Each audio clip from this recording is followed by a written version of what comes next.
Pinagkaiba ng gwapo at pangit. Kapag gwapo ang umakyat ng bundok, nature lover yan.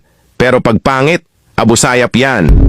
Kapag gwapo na payat, chick boy ang tawag. Pero kapag pangit na payat, adik yan. Kapag gwapo ang tumabi, kinikilig si ate. Pero pag pangit ang tumabi, nagagalit, ayaw magpatabi, nag-iinarte si ate.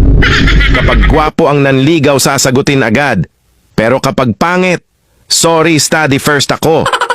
Kapag gwapo ang construction worker, sasabihin nila na hardworking yan. Pero kapag pangit, okay na yan kesa mag-addict ka. Kapag gwapo ang tumitig, nakakakilig. Pero pag pangit ang tumitig, manyakis yan. Kapag gwapo ang umiinom, broken-hearted. Pero pag pangit, walang pangarap sa buhay. Kapag gwapo ang jowa, tinadhana. Pero pag pangit, ginayuma yan. Kapag gwapo ang nanglimos, sasabihin, OMG, tulungan natin si kuya. Pero pag pangit ng limos, wag nyo bigyan yan, baka ibili ng rugby.